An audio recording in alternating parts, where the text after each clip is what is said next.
Hello दोस्तों, मेरा नाम आर्यन है। मैं उड़ीसा का रहने वाला हूँ। मेरी उम्र 20 की है और मैं भुवनेश्वर में रहकर पढ़ाई कर रहा हूँ। आज मैं आपको अपनी कहानी बताने जा रहा हूँ, जो कि मेरे जीवन की सच्ची कहानी है। ये कहानी आज से 3 साल पहले की है। मैं कॉलेज में दाखिला लेने के लिए इंतजार कर रहा था। परीक्षा कुछ दिन पहले ही समाप्त हुई थी। परीक्षा के बाद मैं घर में ही खाली बैठा रहता था। एक दिन घर पर मेरी छोटी बुआ आई। मेरी बुआ बहुत दिनों के बाद हमारे घर आई थी। साथ में उनके बच्चे भी थे।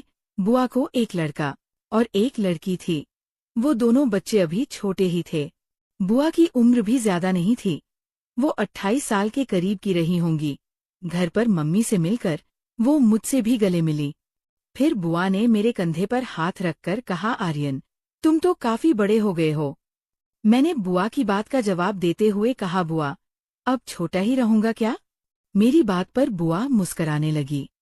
फिर वो फ्रेश होकर मेरी माँ के साथ बातों में लग गई। मुझे उस दिन मेरे दोस्त की बहन की शादी में जाना था। तैयार होकर मैंने माँ से कहा कि मैं शादी में जा रहा हूँ। माँ ने मुझे टाइम से घर वापस आने के लिए कह दिया। मैं घर से निकल गया। शादी में जाकर देखा तो मेरे बाकी दोस्त भी आए हुए थे। महफिल पूरी सजी हुई थी। फिर हमारी मस्ती चालू हो गई और मस्ती करते करते रात के 2 बज गए। सर्दियों के दिन थे और ठंड बहुत पड़ रही थी। तभी माँ का फोन आया और वो मुझे घर आने के लिए कहने लगी। माँ ने कहा कि उनकी तबीयत ठीक नहीं है। उन्होंने बताया कि पिताजी भी घर पर नहीं हैं और वो दोनों मेरा ही इंतजार कर रहे थे। माँ ने मुझे जल्दी घर पहुंचने के लिए कह दिया। बुआ भी अभी तक सोई नहीं थी और वो लोग मेरा ही इंतजार कर रहे थे। मैं अपने दोस्तों के साथ बाइक लेकर निकल पड़ा। 25 किलोमीटर का सफर था। रास्ते में घना कोहरा छाया हुआ था। बाइक पर बैठे हुए मेरे दांत कंपा रहे थे। जब मैं घर पहुंचा तो पूरा कांप रहा था। मैंने घर के बाहर पहुंचकर बुआ को फोन किया। बुआ ने आकर दरवाजा खोला और मैं जल्दी से अंदर घुस गया। अंदर जाकर मैं सीधा अपने रूम में चला गया। मैंने जूते निकाले और कंबल उठाकर उसमें दुबक गया। मुझे बहुत ठंड लग रही थी। बुआ को शायद मेरी हालत का अंदाजा हो गया था। वो कुछ मिनट के बाद मेरे कमरे में आई तो मैं कांप रहा था। वो कहने लगी, आर्यन, तू तो सर्दी से कांप रहा है। रुक, मैं तेरे लिए चाय बनाकर लाती हूँ। इतना बोलकर बुआ रसोई में चली गई मेरे लिए चाय बनाने के लिए।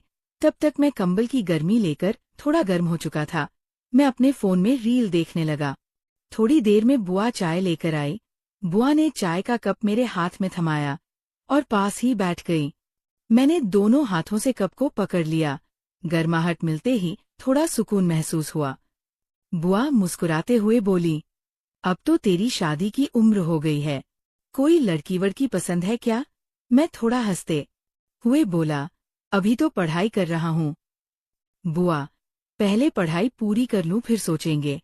बुआ ने शरारती अंदाज में कहा, अरे, पढ़ाई के साथ साथ दिल लगाना भी जरूरी होता है, नहीं तो लाइफ बोरिंग हो जाती है।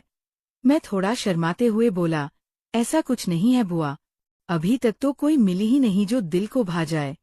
बुआ ने चाय की चुस्की लेते हुए कहा, चल झूठ मत बोल, तेरी हंसी बता रही है कि कुछ तो है। बता न, कौन है वो? मैंने धीरे से जवाब दिया, बस एक दोस्त है, लेकिन अभी कुछ तय नहीं है। बुआ ने मजाकिया लहजे में कहा, अच्छा, दोस्ती से आगे बढ़ाने का कोई प्लान है या यूं ही टाइम पास कर रहा है? मैंने थोड़ा संजीदा होकर कहा, नहीं बुआ, टाइम पास वाली बात नहीं है, पर अभी फोकस पढ़ाई पर है। बुआ ने सिर हिलाते हुए कहा, अच्छा, अच्छी बात है, पर अगर कोई पसंद हो तो उसे वक्त देना भी जरूरी होता है। फिर हम दोनों चाय पीते पीते देर तक बात करते रहे। बुआ अपने कॉलेज टाइम की बातें सुनाने लगी कि कैसे उनके भी दोस्त हुआ करते थे और कैसे समय के साथ सब बदल जाता है। मुझे उनकी बातें सुनकर अच्छा लग रहा था। चाय खत्म होने के बाद बुआ ने कहा, अब सो जा, सुबह देर से उठेगा तो मम्मी डांटेगी। मैंने हाँ में सिर हिलाया और बुआ अपने कमरे में चली गई।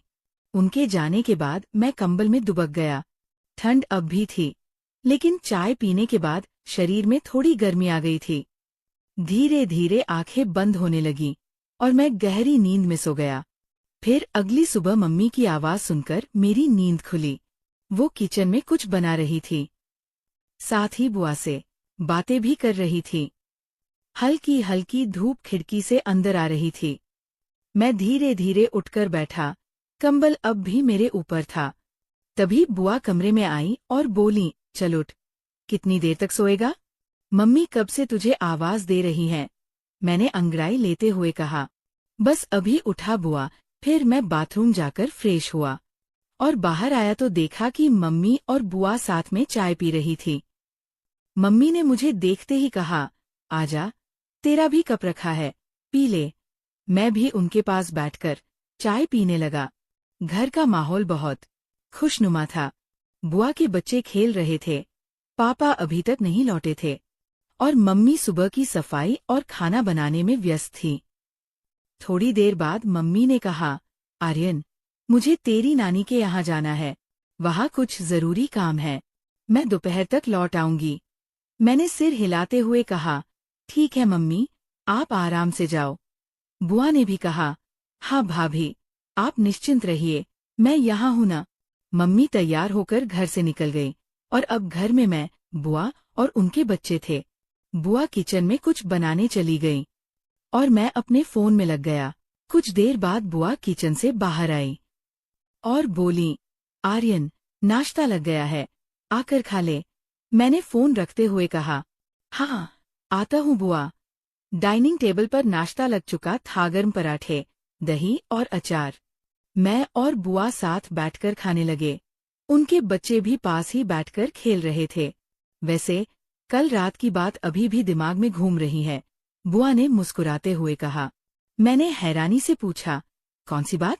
अरे वही, तेरी गर्लफ्रेंड वाली, उन्होंने मजाकिया अंदाज में कहा। मैं थोड़ा झेम गया और बोला, अरे बुआ, वो तो बस ऐसे ही, अभी कुछ नहीं है सीरियस। ऐसा है क्या? बुआ ने शरारती अंदाज में कहा, देख, मैं तेरी दोस्त जैसी ही हूँ, मुझसे कुछ भी छिपाने की जरूरत नहीं। अगर सच में कोई है तो बेझिझक बता सकता है। मैंने हल्के हंसते हुए कहा, अभी कुछ नहीं है, लेकिन अगर होगा तो सबसे पहले आपको ही बताऊंगा। बुआ मुस्कुराई, यही बात है, अब ठीक है। हम खाना खा ही रहे थे कि तभी बुआ की बेटी रोने लगी। शायद उसे नींद आ रही थी। बुआ उसे गोद में उठाकर झुलाने लगी और मैं अपना नाश्ता खत्म करने लगा। कुछ ही देर में बुआ की बेटी सो गई और बुआ ने उसे कमरे में सुला दिया।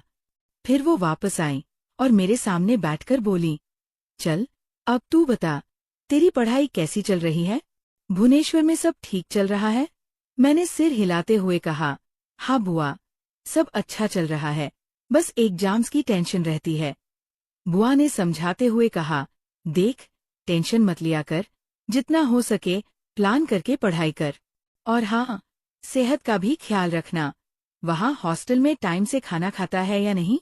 हाँ बुआ, खा लेता हूँ, लेकिन घर जैसा खाना कहाँ मिलता है? मैंने हंसते हुए कहा, अरे हाँ, घर का खाना तो अलग ही होता है। बुआ ने मुस्कुराते हुए कहा, चल, आज मैं तेरे लिए कुछ अच्छा बनाती हूँ, क्या खाएगा? जो आप बना दें, बुआ, मैंने उत्साहित होकर कहा। बुआ हंस दी और किचन में चली गई और मैं ड्राइंग रूम में बैठकर मोबाइल में रील देखने लगा।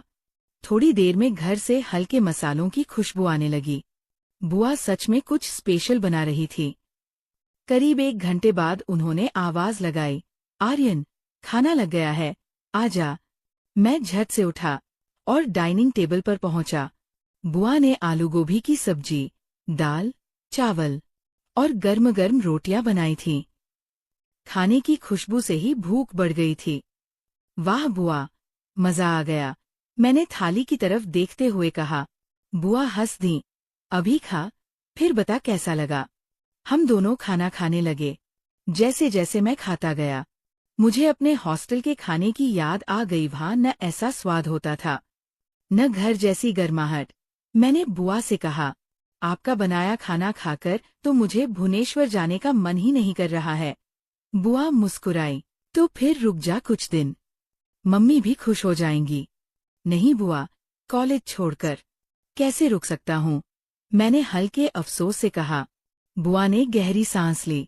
हाँ, समझ सकती हूँ। जब मैं शादी के बाद पहली बार मायके आई थी, यही तो फीलिंग थी। लेकिन क्या करें, जिम्मेदारियां निभानी पड़ती हैं। फिर हम खाना खाते खाते अपनी पुरानी यादों में खो गए। बुआ ने बताया कि जब वो छोटी थी, तब वो भी मेरी मम्मी के साथ इसी तरह बैठकर बातें करती थी। समय कितना बदल गया ना आर्यन। बचपन में हम सब साथ खेलते थे, अब बस फोन पर ही बातें होती है। बुआ ने हल्की उदासी से कहा। हाँ बुआ, लेकिन कुछ रिश्ते वैसे ही रहते हैं, भले ही हम दूर चले जाए। मैंने मुस्कुराते हुए कहा। बुआ ने सिर हिलाया और कहा, बिल्कुल सही कहा तूने।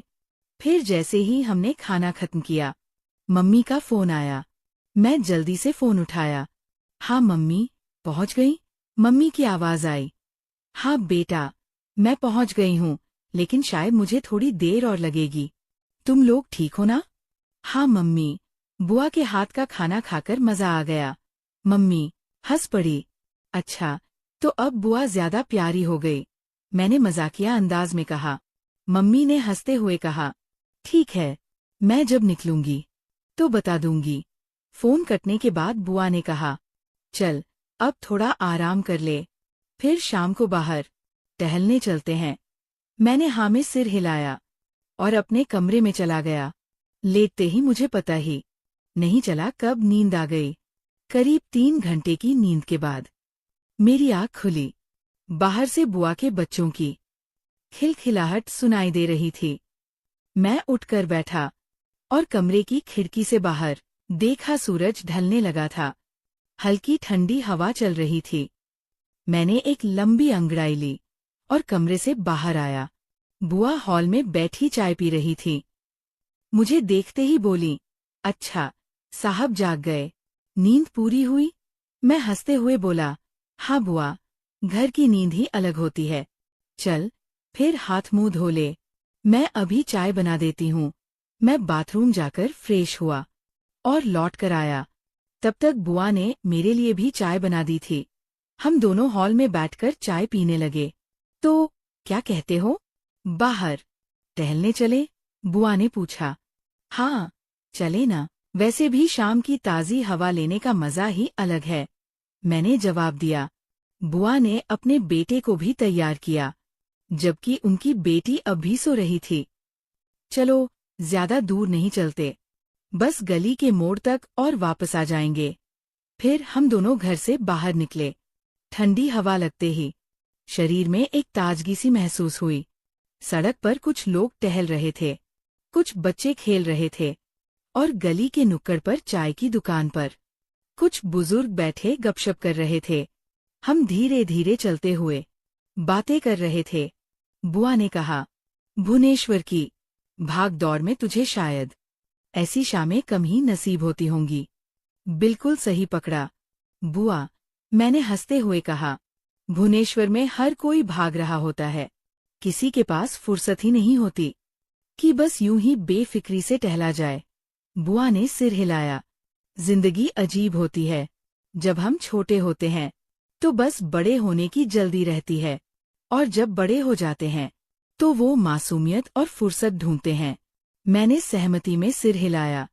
सच कह रही हो बुआ, कभी कभी तो लगता है कि बचपन सबसे खूबसूरत समय था। बुआ हल्का मुस्कुराई। तेरी मम्मी भी यही कहती है। जब हम दोनों बचपन में साथ खेलते थे, अब हम बातें करते करते सड़क के दूसरे छोर तक पहुंच गए थे। हम दोनों वापस मुड़े और धीरे धीरे चलते हुए घर की ओर बढ़ने लगे।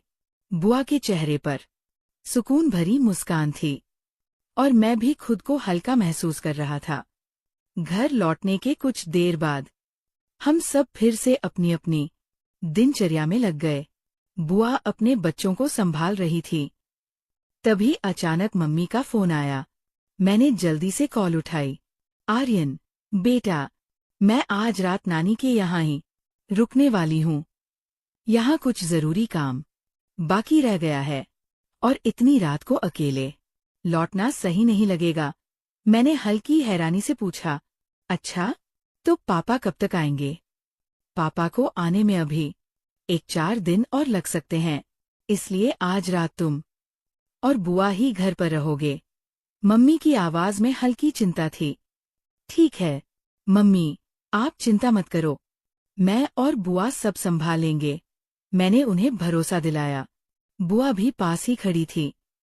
मैंने जब उन्हें बताया कि मम्मी आज रात घर नहीं आ रही हैं, तो उन्होंने हल्का मुस्कुराते हुए कहा, चलो कोई बात नहीं, वैसे भी मैं यहाँ हूँ, कोई टेंशन की बात नहीं है। बुआ ने रात का खाना बना लिया था, सिंपल दाल, चावल और आलू की सब्जी। हम दोनों ने साथ बैठकर खाना खाया और बातें करने लगे। तो आर्यन, कल क्या प्लान है? तू यहाँ कितने दिन रुकेगा? बुआ ने पूछा।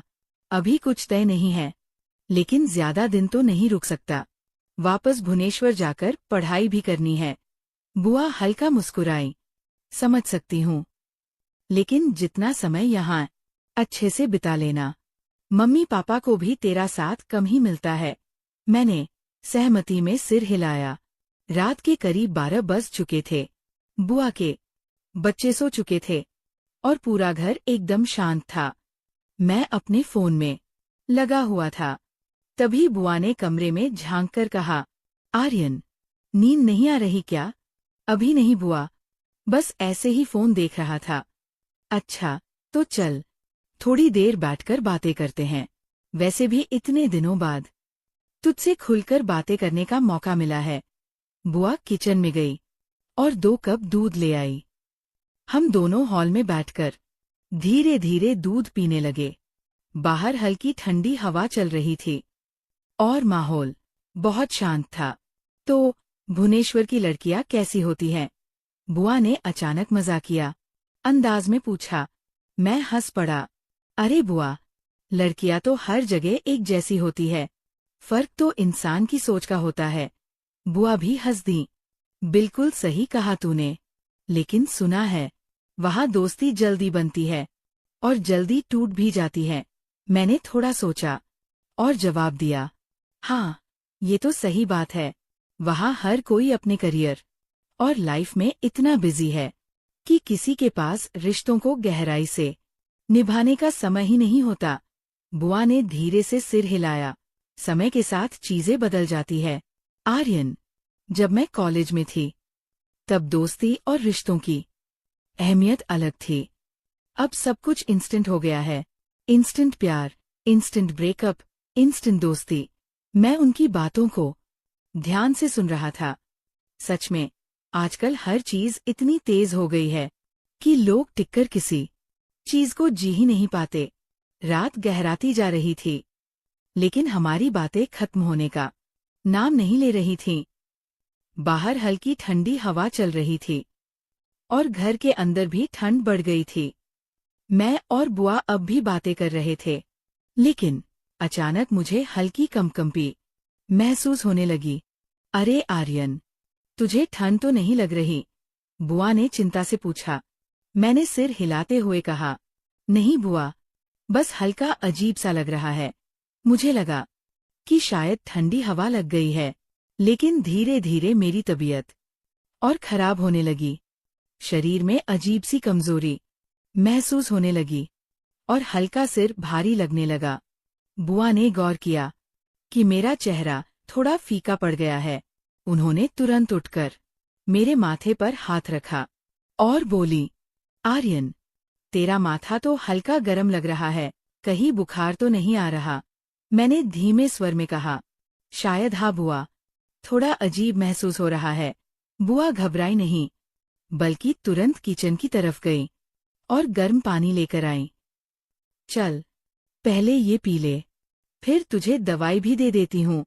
मैंने धीरे धीरे गर्म पानी पिया, जिससे थोड़ा आराम महसूस हुआ। बुआ ने अलमारी से एक दवा निकाली और दी। ये ले, ये बुखार की दवा है, मम्मी ने पहले से रखी हुई थी। ले ले, नहीं तो रात को ज्यादा तबीयत खराब हो जाएगी।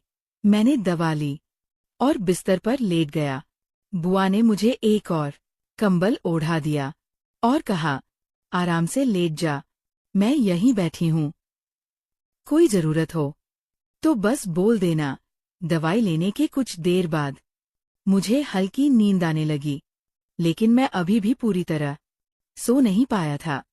हल्की रोशनी में मैंने देखा कि बुआ अब भी पास बैठी थी। वो बार बार मेरी ओर देख रही थी, जैसे मेरी तबीयत की निगरानी कर रही हों। मैंने धीरे से कहा, बुआ, आप भी सो जाइए ना, आप भी तो थक गई होंगी। बुआ ने हल्की मुस्कान के साथ कहा, अरे, तुझे देखे बिना कैसे सो जाऊं? तू ठीक रहेगा, तभी मैं चैन से सो पाऊंगी। उनकी बातों में माँ जैसी ममता थी। मैं कुछ कह नहीं पाया, बस हल्का मुस्कुरा दिया। लेकिन बुआ की आंखों में भी अब थकान साफ दिख रही थी। थोड़ी देर बाद शायद उन्हें भी एहसास हुआ कि वो भी काफी थक चुकी है। उन्होंने तकिया ठीक किया और बोली, ठीक है, मैं यहीं तेरे पास बैठकर थोड़ी देर आंखें बंद कर लेती हूँ। लेकिन अगर कुछ भी लगे तो मुझे तुरंत उठा देना। मैंने हल्की आवाज में कहा, ठीक है बुआ। बुआ ने वही बिस्तर पर एक तरफ तकिया रखा और धीरे धीरे लेट गई। कुछ ही देर में उनकी आंखें भी बंद होने लगी। शायद पूरे दिन की थकान और मेरी देखभाल की चिंता ने उन्हें भी थका दिया था। रात गहरी होती जा रही थी। पूरे घर में बस घड़ी की हल्की टिक टिक की आवाज आ रही थी। बुआ मेरे पास लेटी थी। उनकी सांसों की हल्की आवाज सुनाई दे रही थी। इससे एक अजीब सा सुकून महसूस हो रहा था, जैसे कोई अपना पास हो। कुछ ही देर में मैं भी नींद में डूब गया। उस रात न कोई बेचैनी थी, न कोई अकेलापन, बस बुआ का वही अपनापन और देखभाल का एहसास था, जो मुझे एक माँ जैसी ही शांति दे रहा था। रात जैसे तैसे गुजर गई।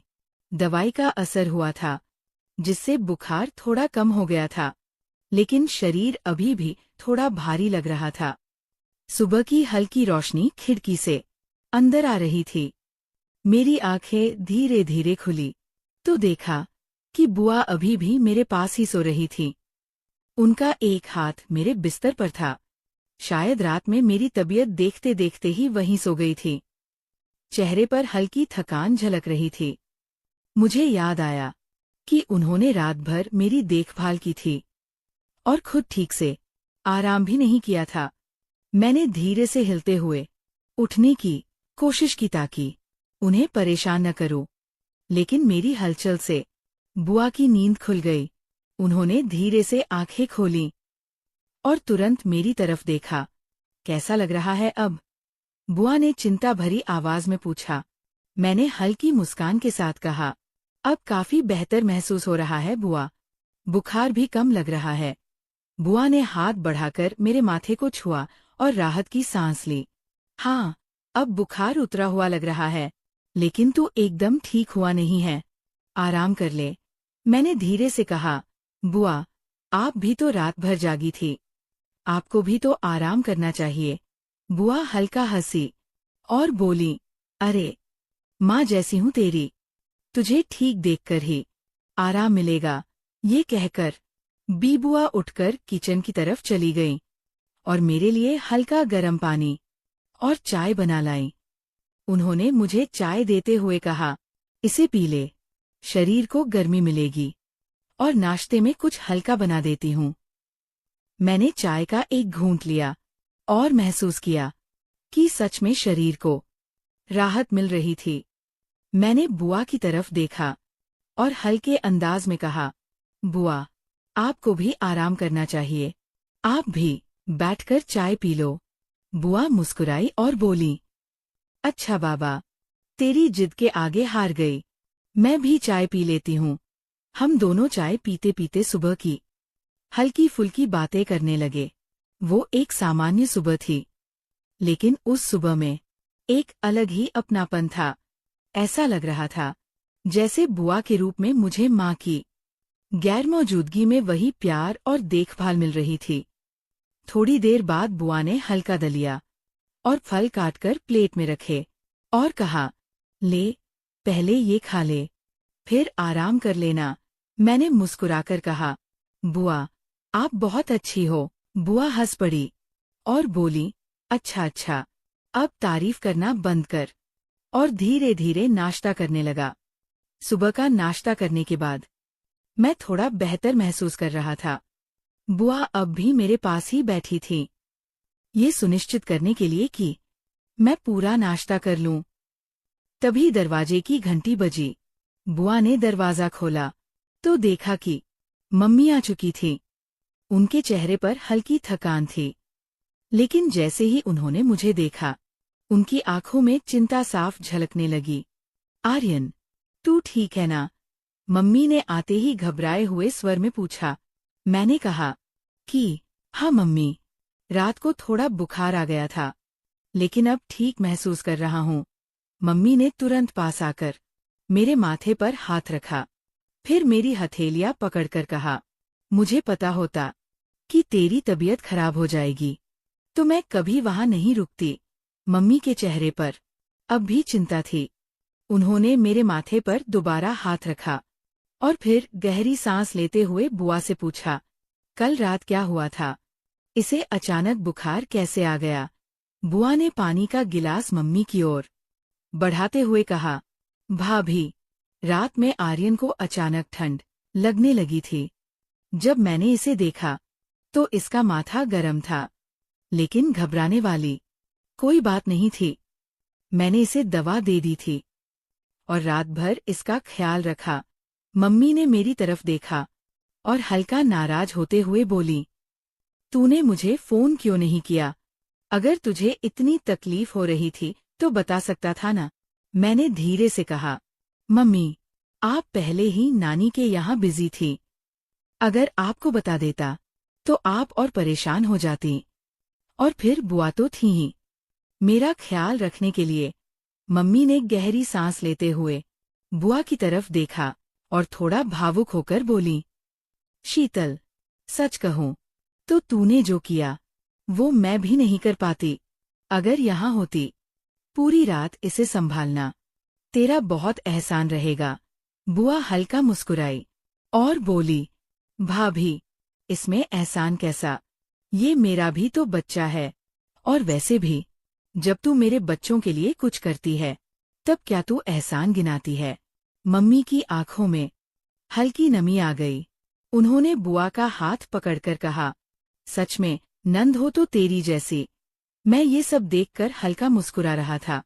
माँ और बुआ के इस रिश्ते में जो अपनापन था वो किसी भी चीज से ज्यादा अनमोल था। फिर मम्मी ने धीरे से पूछा, अच्छा, रात भर तू बैठी रही थी इसके पास? बुआ ने हल्की हंसी के साथ कहा, हाँ, जब तक बुखार थोड़ा कम नहीं हुआ तब तक बैठी थी। फिर मैंने भी यहीं सोने का सोचा, ताकि अगर इसे कुछ भी महसूस हो तो तुरंत देख सकूं। मम्मी ने मेरी तरफ देखा और प्यार से मेरे बालों में हाथ फेरते हुए कहा, तू कितना नसीब वाला है आर्यन, जो तुझे तेरी माँ जैसी बुआ मिली है। मैंने हंसते हुए कहा, बिल्कुल मम्मी, अगर बुआ न होती तो पता नहीं रात कैसे कटती। बुआ ने प्यार से मेरा कंधा थपथपाया और बोली, चल चल, अब ज्यादा इमोशनल मत कर। अब तू ठीक है, बस आराम कर और जल्दी ठीक हो जा। मम्मी ने सिर हिलाते हुए कहा, हाँ, और आज से इस घर में कोई भी लापरवाही नहीं करेगा। मैं खुद से देख कर रखूंगी। मैंने मुस्कुराते हुए मम्मी की तरफ देखा और मन ही मन शुक्रगुजार था कि मेरे पास माँ और बुआ जैसी दो ममता भरी शख्सियतें थीं, जो मुझे इतना प्यार और देखभाल दे रही थी। ये कहानी पसंद आई हो तो इसे लाइक करें और अपने दोस्तों के साथ शेयर करें। आगे भी ऐसी ही रोमांचक कहानियों के लिए हमारे चैनल को सब्सक्राइब करें। मेरी एक बेटी और एक बेटा है। मेरी बेटी की शादी 2 साल पहले हो चुकी है और बेटा भी विवाहित है। मेरा बेटा अक्सर नौकरी की वजह से बाहर रहता है, जबकि बहू मेरे पास रहती है। मेरे बेटे की शादी को 3 साल हो चुके हैं।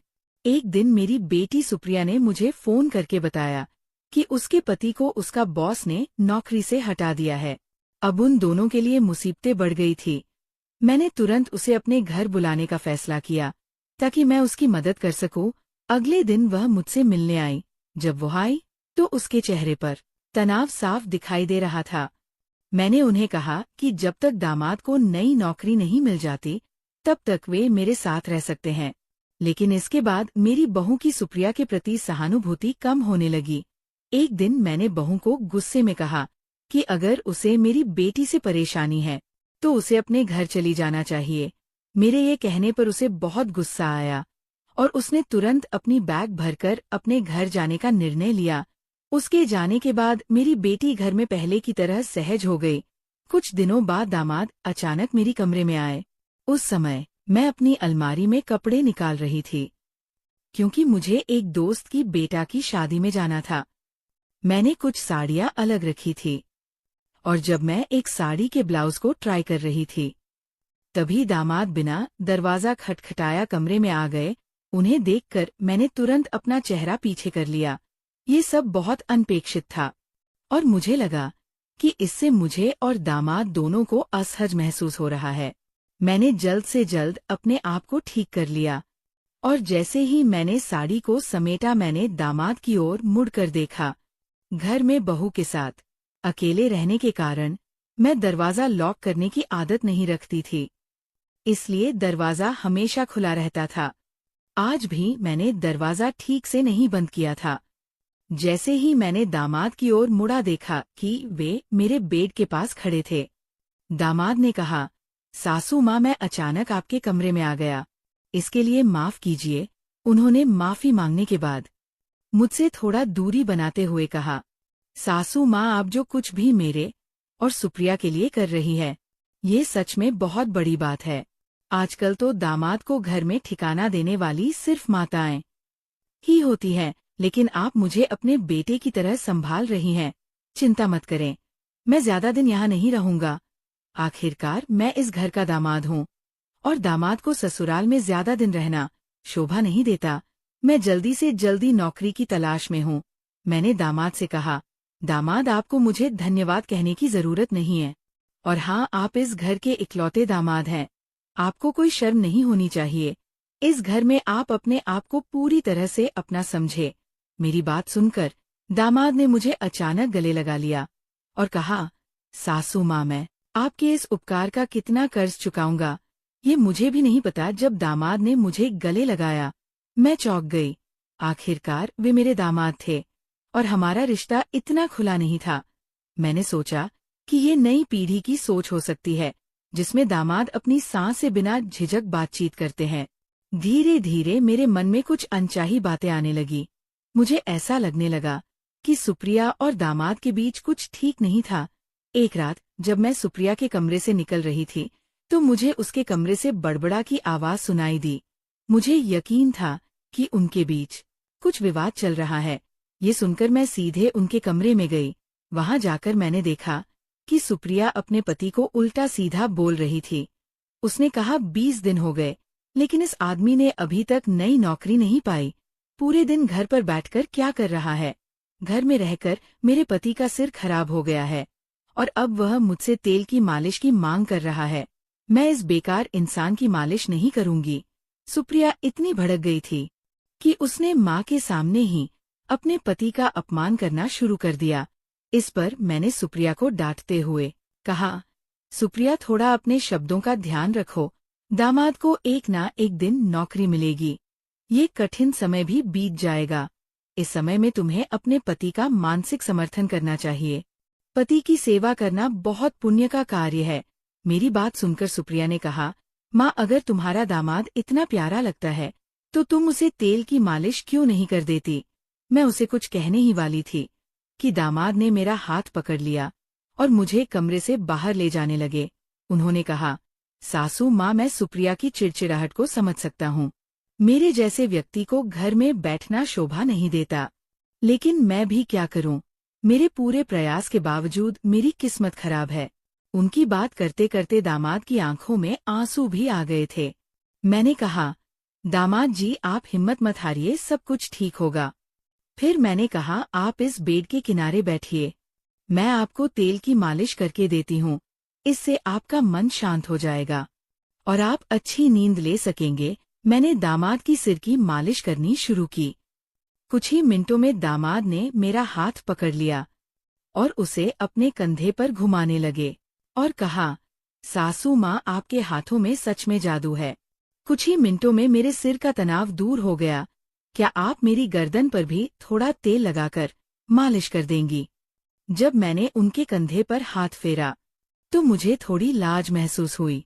मैंने ये बहाना किया कि मेरा हाथ दुखता है और तुरंत उनसे थोड़ा दूर हो गई। कुछ दिनों में दामाद को नौकरी मिल गई। नौकरी मिलने के 5 दिन बाद मेरी बेटी ने मुझे बताया कि वह गर्भवती है। दामाद की नौकरी लगते ही मेरी बेटी और दामाद अपने घर जाने की तैयारी कर रहे थे, लेकिन मैंने उन्हें 1 सप्ताह और घर पर रुकने के लिए मनाया। मुझे अपनी बेटी की खुशखबरी सुनने में बहुत आनंद आ रहा था। मेरी बेटी की खुशखबरी सुनकर मैंने ठान लिया कि मुझे उसे और कुछ दिनों के लिए अपने पास रखना चाहिए, लेकिन उस 1 सप्ताह में मैंने देखा कि सुप्रिया की हालत ठीक नहीं थी। मेरी बेटी और दामाद दोनों अलग रहते थे और सुप्रिया की ये हालत देखकर मैं उसे अकेले नहीं जाने दे सकती थी। मेरे मन में सवाल था कि क्या वो अकेले अपने पति के लिए घर के काम कर पाएगी। इसीलिए मैंने तय किया कि जब तक सुप्रिया ठीक नहीं हो जाती तब तक उसे कुछ दिनों के लिए मेरे पास रहना चाहिए। दिन बीतते गए और दामाद ऑफिस जाने लगे। सुबह सुबह मैं उनके लिए टिफिन बना रही थी। जिस तरह से मैं दामाद का ख्याल रख रही थी, उन्होंने भी मेरा ख्याल रखना शुरू किया। शाम को जब दामाद ऑफिस से थक कर लौटते, तब भी वे रात के खाना बनाने में मेरी मदद करने आते थे। देखते देखते मेरी बेटी और दामाद के यहाँ आए 3 महीना हो गया था। गर्भावस्था के कारण मेरी बेटी को मूड स्विंग्स होने लगे थे। दामाद को इसके बारे में ज्यादा जानकारी नहीं थी और इसी वजह से उनके बीच झगड़े होने लगे थे। हर दिन मैं उनकी बहस सुनती थी, लेकिन मैंने सोचा कि ये तो सामान्य पति पत्नी की बातें हैं, इसलिए मैंने ज्यादा ध्यान नहीं दिया। लेकिन एक दिन दामाद रात में मेरे कमरे में आए और कहने लगे, सासू माँ, अब मैं सुप्रिया के साथ एक ही कमरे में एक बेड पर नहीं सो सकता, क्योंकि अगर मेरे हाथ का भी स्पर्श होता है तो वो तुरंत चिड़चिड़ा जाती है। उसकी इस चिड़चिड़ाहट के कारण मुझे रात भर अच्छी नींद नहीं आती। पिछले 4 दिनों से ऑफिस में काम करते करते मेरी आंखें भी भारी हो गई है। मैंने दामाद से कहा, दामाद, सुप्रिया जिस स्थिति में है, कभी कभी महिलाओं का चिड़चिड़ापन बढ़ जाता है, तुम्हें उसे समझना चाहिए। मैंने दामाद को सलाह दी कि उन्हें अपनी पत्नी को समझना चाहिए, लेकिन उन्होंने कहा, मैं उसे समझता हूँ, लेकिन अब मेरे आराम का भी सवाल है। अगर मैंने ठीक से आराम नहीं किया तो मैं नौकरी सही से नहीं कर पाऊंगा। फिर उन्होंने कहा, सासू माँ, अगर आपको कोई दिक्कत नहीं हो तो क्या मैं आज से आपके कमरे में सो सकता हूँ? मैंने तुरंत हाँ नहीं कहा, लेकिन मैंने देखा कि दामाद के पास मुझसे मदद मांगने के अलावा कोई और विकल्प नहीं था। इसलिए मैंने बिना किसी संदेह के उन्हें मेरे कमरे में सोने की अनुमति दे दी। मैंने सोचने में समय लगाया कि दामाद का मेरे कमरे में सोने का इरादा क्या था। उस रात जब दामाद मेरे कमरे में सोए तो मैंने रात भर नींद नहीं पाई, क्योंकि इससे पहले मैंने कभी दामाद के पास रात नहीं बिताई थी। दामाद के कमरे में होने की वजह से मैंने चेंज नहीं किया और साड़ी में ही सो गई। रात भर साड़ी पहने रहने की वजह से मुझे नींद नहीं आई। अगली रात जब मैं सोने जा रही थी तब उन्होंने कहा, सासू माँ, कल रात आप सो नहीं पाए, मुझे पता है। मैंने आपको पहले भी गांव में देखा है। आपको मुझे लजाने की जरूरत नहीं है। अगर आपको रात भर साड़ी पहनने में दिक्कत हो रही है तो आप रोज की तरह नाइटी पहन सकती है। मुझे मानिए, मैं आपका दामाद नहीं बल्कि आपका बेटा हूँ। ये सच था कि रात भर साड़ी पहनने के कारण मुझे नींद नहीं आई थी और आज मैं नहीं चाहती थी कि फिर से रात भर जागते रहूं। इसलिए मैंने कपड़े बदल लिए। जब मैं चेंज होकर आई तो दामाद ने मुझे नाइटी में देखकर कहा, सासू माँ, इस कपड़े में आप बिल्कुल भी मेरी सासू माँ की तरह नहीं लग रही है। आपने खुद को बहुत अच्छे से सजा रखा है। उनकी इस बात पर मैंने मुस्कुराते हुए अपनी जगह पर सोने चली गई। अगले दिन सुबह मैंने नाश्ता किया और किचन में बर्तन साफ करके नहाने के लिए बाथरूम गई। जैसे ही मैं बाथरूम में गई, साबुन के पानी पर मेरे पाँव फिसल गए और मैं जमीन पर गिर गई। गिरते ही मेरी कमर में दर्द होने लगा और मुझे उठने में परेशानी होने लगी। मैंने सुप्रिया को आवाज दी, लेकिन वह अपने कमरे से नहीं आई। फिर दामाद दौड़ते हुए मेरे कमरे में आए। उन्होंने मुझे बाथरूम में गिरा हुआ देखकर तुरंत अंदर आए और मुझे उठाकर अपने बेड पर ले गए। उस समय मेरी कमर में बहुत दर्द हो रहा था। दामाद ने तुरंत मेरे लिए गर्म पानी की बोतल लाकर दी। मैंने देखा कि वे ऑफिस के लिए निकले थे, लेकिन मेरी मदद करते समय उन्होंने अपने ऑफिस के कपड़ों को भी भिगो दिया। दामाद ने मुझे मदद करते समय एक पल के लिए भी पीछे मुड़कर नहीं देखा। सुप्रिया कुछ समय बाद मेरी कमरे में आई, लेकिन चूंकि वो गर्भवती थी, वह मेरी मदद नहीं कर पाई। मेरी बेटी के आने का इंतजार करने के बजाय दामाद ने मेरी मदद की।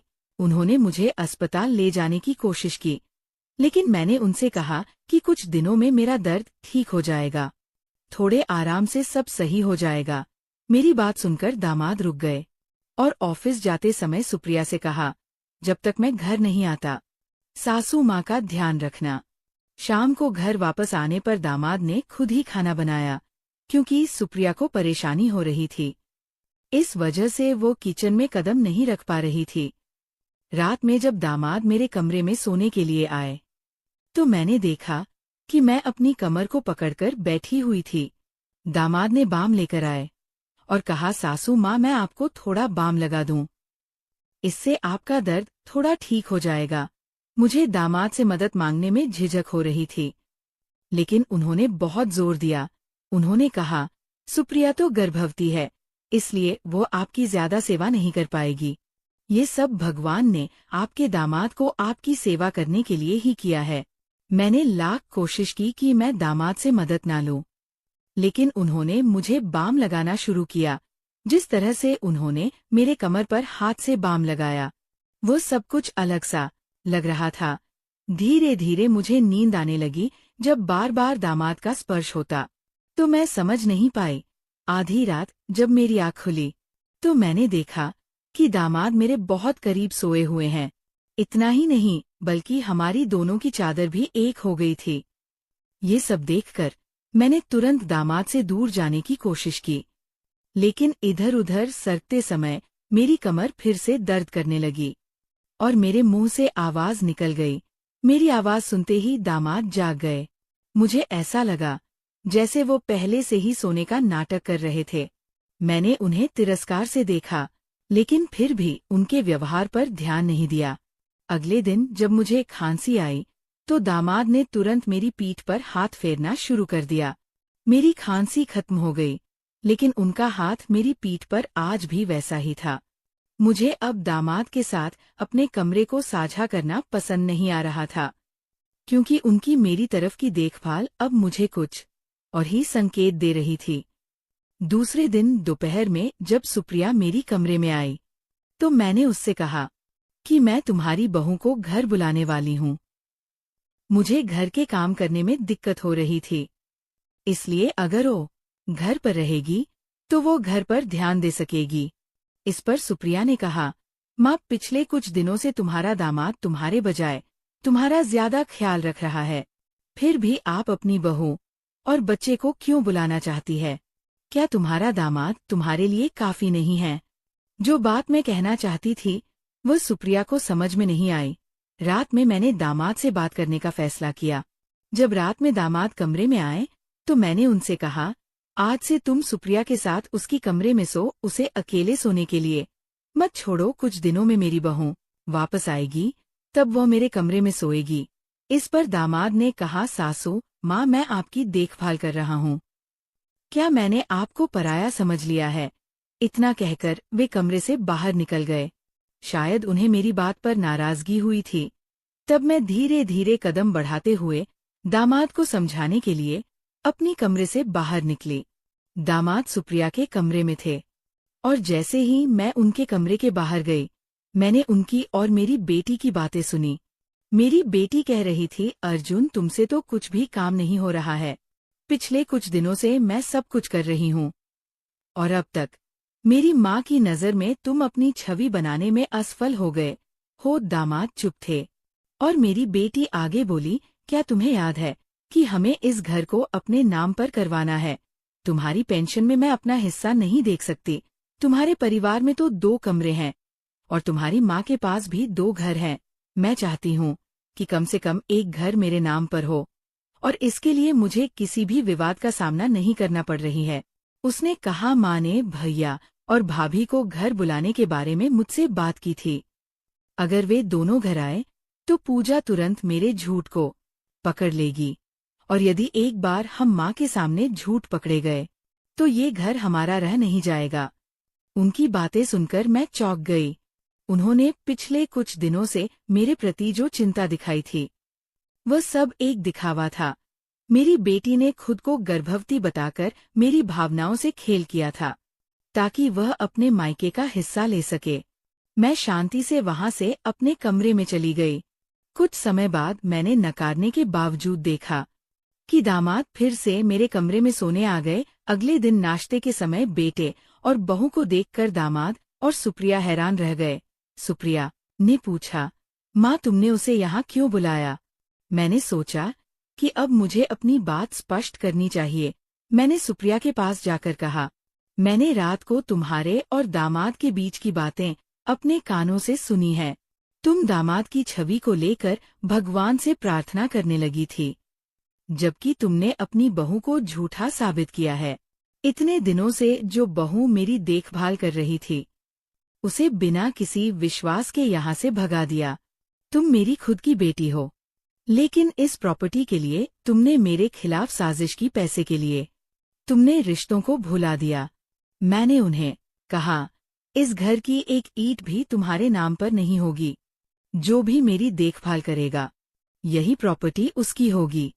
मैं गलत थी जो मैंने शादीशुदा बेटियों को बार बार अपने मायके बुलाया। माँ बाप खर्च करते हैं, लेकिन लड़कियों का कर्तव्य खत्म नहीं होता। जब भी उनकी बात आती है, वे हमेशा पूछती है, हमारे लिए क्या किया? मैंने सोचा तुम जैसी लालची के विचार में मुझे कोई बदलाव नहीं दिखता, लेकिन मैं ये कर सकती हूँ कि तुम्हें अपने से दूर रखूं। आज से मुझे तुम्हारा चेहरा भी नहीं देखना। तुम्हारी वजह से मैं अपने बेटे और बहू को दूर कर रही थी, लेकिन ये हमेशा सच नहीं होता। मैंने समझ लिया है कि दामाद परायों जैसे होते हैं, लेकिन यदि बेटियां भी ऐसे व्यवहार करने लगे तो माँ बाप को क्या सोचना चाहिए? पैसे और जालसाजी से मिली संपत्ति कभी सुख नहीं दे सकती। असली संपत्ति होती है एक खुश परिवार, जहाँ भाइयों और बहनों के बीच प्यार होता है, ना कि जलन। मुझे लगता है कि अब के समय में रिश्तों से ज्यादा पैसा और संपत्ति महत्व रखती है। तो ये थी हमारी आज की छोटी सी कहानी। आपको ये कहानी कैसी लगी? कमेंट करके जरूर बताएं। अगर आपको